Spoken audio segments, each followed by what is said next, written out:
आप सभी को यीशु मसीह के नाम में सलाम। आज का जो बाइबल पाठ लिया गया है वो पाया जाता है दूसरा राजा की किताब, उसका पहला अध्याय, उसका 9वां और 10वां पद, जहाँ पर हम इस प्रकार की घटना को देखते हैं कि कैसे राजा अहज्या मरने पर है और उसने अपने दूतों को एक्रोन के देवता के पास भेजा ये पूछने के लिए कि मैं बचता हूँ या मैं मर जाऊंगा।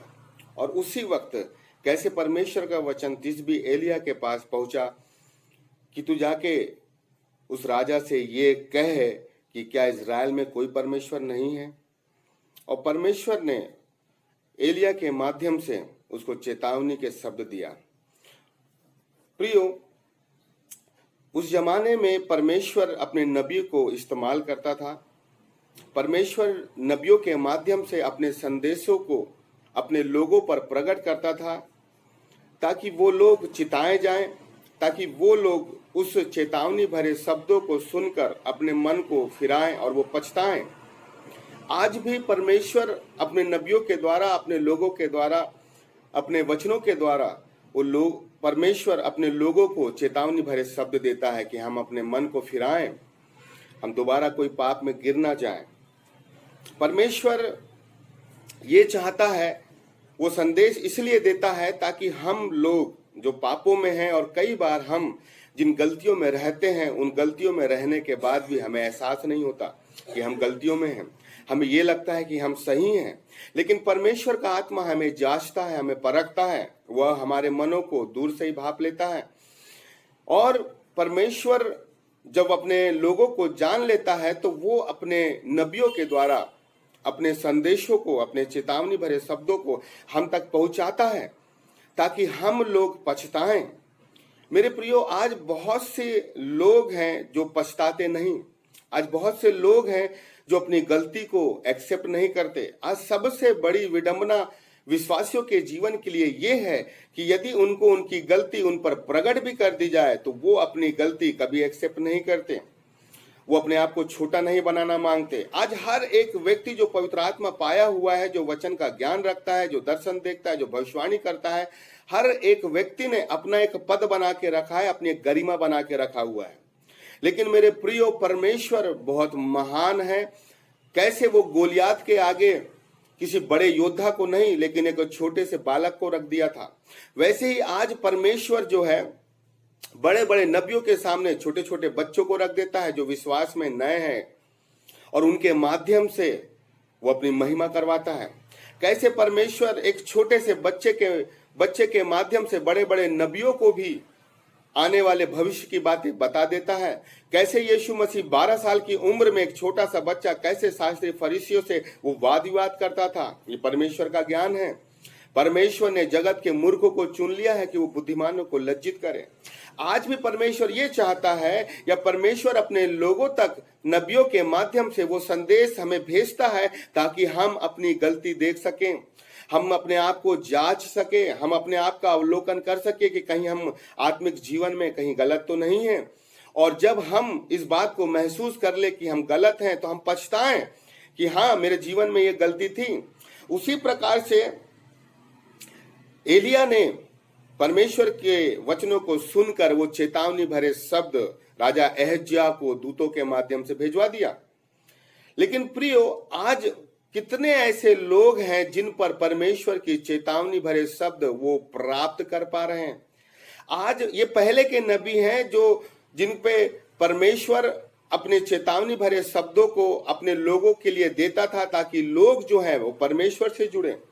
नबी उस जमाने में एक ऐसी कड़ी थी जो लोगों को या राजाओं को परमेश्वर से जोड़ती थी। और हम आज के नबी को यदि देखें तो आज के नबी जो हैं वो टीवी, फ्रिज, कूलर, केवल इन संसारिक आशीषों के माध्यम से वो लोगों को खुदा से नहीं लेकिन लोगों को अपने आप से जोड़ रहे हैं। पहले के नबी जो थे वो परमेश्वर की आवाज सुनते थे और जैसा परमेश्वर ने कहा है वैसा वो लोगों तक पहुंचा दिया करते थे।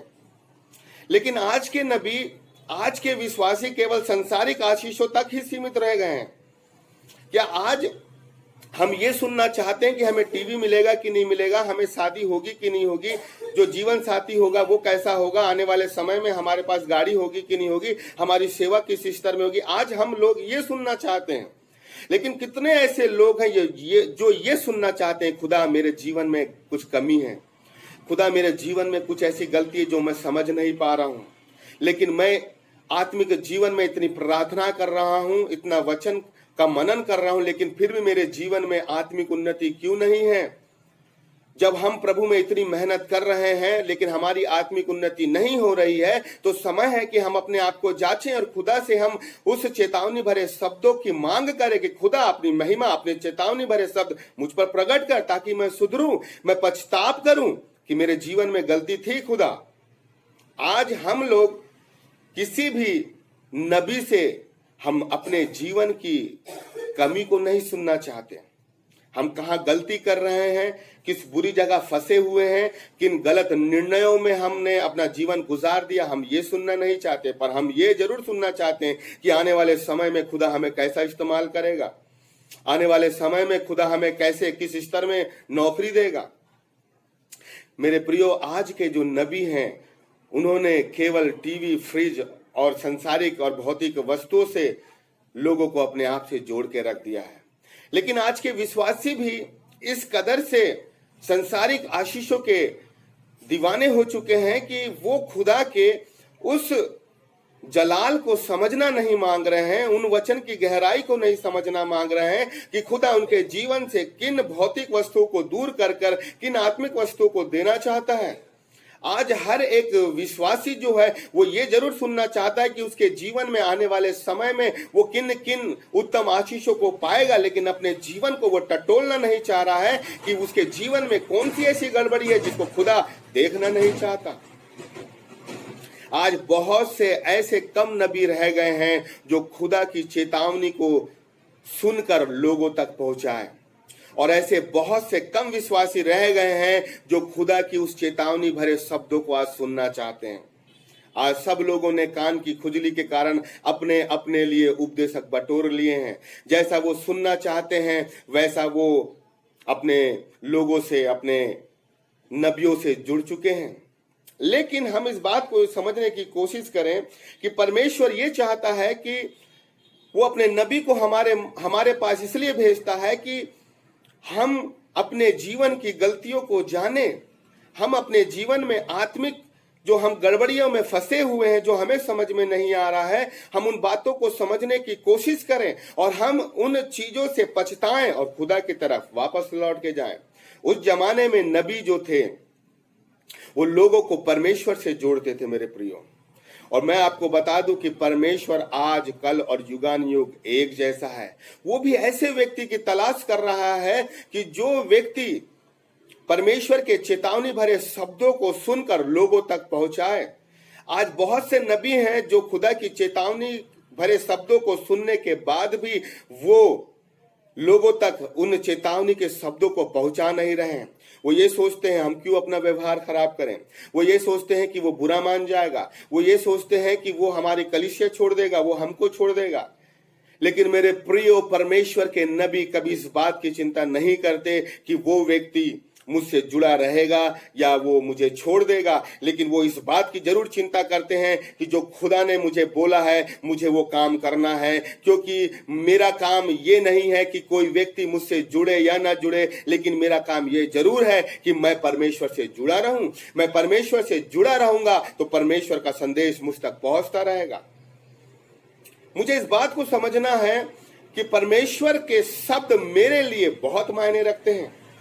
परमेश्वर की चेतावनी भरे संदेश जो परमेश्वर अपने लोगों के लिए देता है, और मुझे यदि वो मध्यस्थ बना रहा है तो मेरे लिए सौभाग्य की बात है कि परमेश्वर मुझे किसी के लिए इस्तेमाल कर रहा है।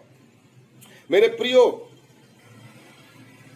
हम इस बात को देखने की कोशिश करेंगे कि कैसे एलिया ने उस चेतावनी भरे शब्दों को दूतों के माध्यम से अहज्या के पास पहुंचा दिया, और कैसे एलिया ने पहाड़ की चोटी पर जाकर बैठ गया। मेरे प्रियो, एलिया ने जब परमेश्वर के संदेश को दूतों के माध्यम से अहज्या के पास भेज दिया है, तो अहज्या ने 50 दूतों को एलिया के पास भेजा है कि उसे पकड़ के लाए। लेकिन एलिया जो है वो पहाड़ की चोटी पर बैठ गया। संदेश देने के बाद, चेतावनी भरे शब्द देने के बाद भी एलिया डरा नहीं, कांपा नहीं। उसे इस बात की चिंता नहीं आई कि ये राजा मुझे मार डालेगा, मैं कहीं छुप जाता हूं। लेकिन उसने अपने आप को छुपाया नहीं, लेकिन उसने अपने आप को पहाड़ पर बैठाकर अपने आप को प्रकट किया कि मैं यहां पर हूं। परमेश्वर के नजर में एलिया निडर बना रहा। परमेश्वर जो महान है वो जानता है कि लोगों की क्या आवश्यकता है और परमेश्वर लोगों को तैयार करता है। एलिया ने किसी प्रकार के डरे बिना वो अपने आप को उस चोटी पर बैठा दिया कि लोग आए, राजा आए, दूत आए, मुझे पकड़े। मेरे प्रियो, एलिया जो है निडर बना रहा। आज कितने ऐसे नबी हैं जो निडर बना रहना चाहते हैं, जो निडरता से अपनी सेवा करना चाहते हैं। वो इस बात पर घमंड करते हैं कि मुझे परमेश्वर ने जो चीज बताया है, मैंने उस व्यक्ति तक उस बात को, उस मैसेज को मैंने पहुंचाया है। मैं डरूंगा नहीं, मैं कांपूंगा नहीं, मैं इस बात की चिंता नहीं करूंगा कि वो व्यक्ति मेरे लिए क्या सोचेगा, मुझसे जुड़ा रहेगा कि नहीं जुड़ा रहेगा। मेरा काम यह है कि मैं परमेश्वर की आवाज को सुनकर उस आवाज को लोगों तक पहुंचा दूं और निडरता से मैं अपने स्थान में बना रहूं। आज लोगों के जीवन में बहुत सा डर है। आज लोग डरते हैं किसी के जीवन में उसकी कमियों को प्रकट करने के लिए। लेकिन यीशु मसीह ने उस सामरी स्त्री के उस हिस्से को छुआ कि तू 5 पति कर चुकी है। यीशु मसीह डरा नहीं कि ये औरत ना जाने मेरे पास जुड़ी रहेगी या वापस लौट जाएगी। लेकिन यीशु मसीह ने उसके उस हिस्से को छुआ जो सबसे खराब हिस्सा था, और उसने प्रकट किया कि तू ये 5 पति कर चुकी है। लेकिन मेरे प्रियो, वो गांव गई, वो नगर गई और उसने पूरे गांव को यीशु मसीह तक लेके आया। हमें इस बात की चिंता नहीं करना है कि किस व्यक्ति को बुरा लगेगा, लेकिन प्रभु से प्रेम करने वाले इस बात की खोज में रहते हैं कि मुझे कैसे खुदा का संदेश मिलेगा। प्रभु से प्रेम करने वाले लोग इस बात की चिंता में रहते हैं कि कब खुदा चाहे मुझे किसी भी माध्यम से, कैसे भी शब्दों के माध्यम से मुझसे कब बात करेगा और मैं कैसे खुदा की नजर में और खुदा के जलाल में और खुदा के आत्मा में मैं धीरे धीरे मैं बढ़ते जाऊंगा। आज बहुत कम ऐसे लोग हैं जो अपने जीवन को खुदा के रास्ते में अपनी कमियों को खुदा निडर बनाना चाहता है। वो ये चाहता है कि उसके नबी किसी राजा से नहीं, किसी व्यक्ति से नहीं, लेकिन परमेश्वर से डरे। वो संसार में परमेश्वर अपने लोगों को निडर बनाना चाहता है। प्रियो, आज विश्वासी जगत में बहुत कम ऐसे लोग हैं जो निडरता से अपने जीवन को गुजारते हैं। मैं एक ऐसे व्यक्ति को जानता हूं जिसने कलीसिया में निडरता के साथ अपनी सेवा को संपन्न किया। वो कभी किसी व्यक्ति से डरा नहीं, किसी के लल्लो चप्पो नहीं किया, लेकिन किसी प्रकार की कोई गड़बड़ी नहीं किया, लेकिन उसने अपनी सेवा ईमानदारी के साथ किया। इसलिए आज भी लोग उनसे डरते हैं, उनकी सेवा से डरते हैं। मेरे प्रियो, हमें इस बात को समझना है, यदि हम आत्मिक जगत में हैं और हम सेवा में हैं तो हमारा डर संसार में नहीं, लेकिन हमें केवल खुदा से डरना चाहिए। खुदा ये चाहता है कि मेरे लोग मुझसे डरे, लेकिन संसार में वो लोग निडर रहे। एलिया ने अपने आप को छुपाए बिना पहाड़ की चोटी पर बैठा दिया कि मैं यहां पर हूं, जिसमें दम है मुझे पकड़ लें। क्योंकि एलिया इस बात को जानता था कि मेरे साथ मेरा खुदा है, और जब मेरे साथ मेरा खुदा है तो मुझे किसी से डरने की जरूरत नहीं है। आज क्या हम इस बात को जानते हैं? हम लोग जानते हैं कि हमारा खुदा हमारे साथ है, लेकिन फिर भी हमारे जीवन में क्यों डर है? हम किसी भी व्यक्ति को हम क्यों खुदा के संदेश को, जो चेतावनी भरे संदेश रहते हैं, हम क्यों नहीं सुना पाते? हम खुदा की चेतावनी क्यों लोगों तक नहीं पहुंचा पाते? जब हमें प्रार्थना के द्वारा, दर्शन के द्वारा कई लोगों के लिए मिलती है, तो हम उनको क्यों नहीं बता पाते? हम क्यों ये सोचने लगते हैं कि वो क्या सोचेगा? हम ये क्यों नहीं सोचते कि परमेश्वर हमारे लिए क्या सोच रहा है? मेरे प्रियो, आज भी परमेश्वर वैसा ही है जैसा वह था, और आज भी वो हम लोगों को चाहता है कि हम लोग कई लोगों को खुदा की चेतावनी भरे शब्दों को देकर लोगों को खुदा से जोड़ें और स्वर्गीय राज में एक आत्मा हम बचाएं। क्योंकि आज बहुत से लोग हैं जो आत्मा पाए हुए हैं, भविष्यवाणी कर रहे हैं, लेकिन फिर भी कोई श्योरिटी नहीं है कि वो व्यक्ति खुदा के स्वर्गीय सिंहासन पर बैठने पाएगा। लेकिन समय समय पर परमेश्वर अपने लोगों के माध्यम से अपने लोगों तक ये चेतावनी भरे शब्द पहुंचाता है कि हम पछताएं और हम फिर से एक नई शुरुआत करें, हम अपनी कमियों को काटे छाटें और खुदा के लिए हम अपने आप को तैयार करें। एलिया ने पहाड़ की चोटी पर बैठ गया, वो डरा नहीं। क्या आज के लोगों में इतनी बोल्डनेस है? क्या आज के नबी इतने निडर हैं कि वो लोगों को खुदा के संदेश को, खुदा के चेतावनी भरे शब्दों को सुना सकें कि खुदा आपके जीवन से ये चाह रहा है, आप अपना मन फिराएं, आप पछताएं? क्या आज खुदा के लोगों में इतनी डेयरिंग है कि वो लोगों तक ये बात पहुंचा पाए कि तुम जो कर रहे हैं वो गलत है? प्रियो, बहुत कम ऐसे लोग होते हैं जो इन बातों को लोगों तक पहुंचा पाते हैं। इसलिए परमेश्वर ने भी ऐसी बातें करना बंद कर दिया है। लेकिन परमेश्वर भी ऐसे व्यक्ति को ढूंढता है जिसके अंदर परमेश्वर के लिए काम करने का जज्बा होता है। परमेश्वर आज भी ऐसे व्यक्ति को ढूंढता है जो निडर रहकर खुदा के संदेश को, खुदा के चेतावनी भरे शब्दों को उसके लोगों तक पहुंचाए। भले ही उसके कारण, उस संदेश के कारण उस नबी को नुकसान उठाना पड़े, लेकिन फिर भी वो खुदा के संदेश को लोगों तक पहुंचाए। मेरे प्रियो, जब ये 50 कर्मी जो एलिया के पास पहुंचाए गए और इन 50 कर्मियों ने एलिया को ये बोला कि राजा की यह आज्ञा है, हे एलिया तू नीचे उतरा। और एलिया ने ये ऐसा बोला कि यदि मैं परमेश्वर का दास हूं तो आकाश से आग गिरे और तुम 50 सहित वो आग में भस्म हो जाओ। मेरे प्रियो, आप इस बात को देखिए कि एलिया ने प्रार्थना नहीं करी, उसने केवल ये बोला कि यदि मैं परमेश्वर का दास हूं तो।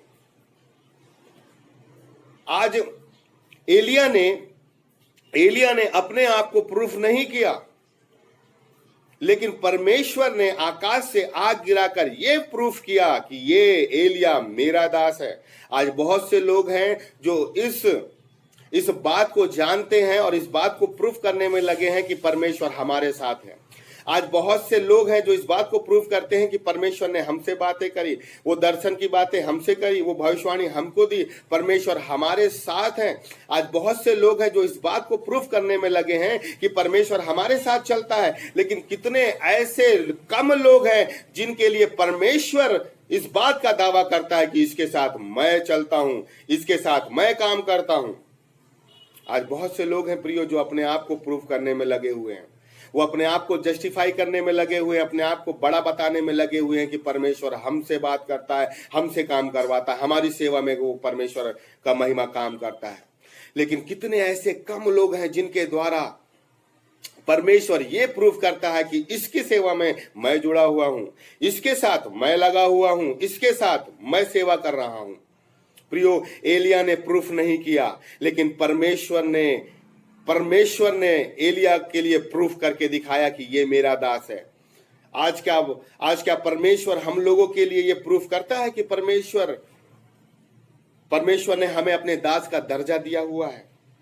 मेरे प्रियो, सेवा ऐसी होनी चाहिए कि हमें प्रूफ ना करना पड़े, प्रार्थनाएं ऐसी होनी चाहिए कि हमें प्रूफ ना करना पड़े, दर्शन, भविष्यवाणी या किसी को उत्साही करने की जो बातें हैं वो ऐसी होनी चाहिए कि हमें कुछ प्रूफ ना करना पड़े, लेकिन परमेश्वर प्रूफ करे कि इसके साथ मैं चलता हूं, इसकी सेवा में मैं चलता हूं, इसकी काउंसलिंग में मैं अपनी बातों को डालता हूं, इसके साथ मैं आगे आगे चल के इसके टेढ़े मेढ़े मार्ग को सीधा करता हूं। मेरे प्रियो, आनंद की बात इसमें है कि मुझे प्रूफ ना करना पड़े कि मैं खुदा के साथ बहुत संगति कर रहा हूं, बहुत सेवा कर रहा हूं, बहुत सी आत्माओं को बचा रहा हूं, लेकिन खुदा इस बात को प्रूफ करे कि इस बच्चे के साथ, इस व्यक्ति के साथ मैं जुड़ा हुआ हूं। मेरे प्रियो, परमेश्वर इस वचन के माध्यम से ये चाहता है कि हम निडर बने, हम लोगों तक खुदा के उस चेतावनी भरे संदेश को पहुंचाने में पीछे ना हटें और लोगों को संदेश के माध्यम से लोगों को परमेश्वर से हम जोड़ें और परमेश्वर हमारी सेवा में हमें आशीषित करे। आइए प्रार्थना करें। प्रभु हम धन्यवाद देते हैं, खुदा आपकी महिमा करते हैं। प्रभु जी हम अपने आप को प्रूफ ना करें मेरे खुदावंद, लेकिन प्रभु तेरा आत्मा हम में प्रूफ करने पाए। खुदा प्रभु तू हम में से प्रूफ कर खुदावंद, तू हमारी सेवा से प्रूफ कर मेरे खुदा कि तू हमारी सेवा में अपनी सामर्थ को उंडेलता है। तू हमारी सेवा में मेरे खुदावंद अपनी आत्मा को ओ दबा दबा के हिला हिला के देता है। खुदावंद यदि हमने अपने आप को बड़ा बना के रखा है खुदा, यदि हम अपने गलती को नहीं देख पा रहे हैं खुदावंद, तो तू अपने नबियों को अपने वचन को भेज मेरे खुदावंद, ताकि प्रभु हम अपनी गलतियों से पछताव करने पाए मेरे खुदावंद। और प्रभु होने दे कि तेरे लिए बहुत से लोगों को प्रभु हम तुझ तक जोड़ पाए खुदावंद। धन्यवाद देकर प्रार्थना यीशु के नाम से मांगते सुनिए, ग्रहण करिए। आमीन।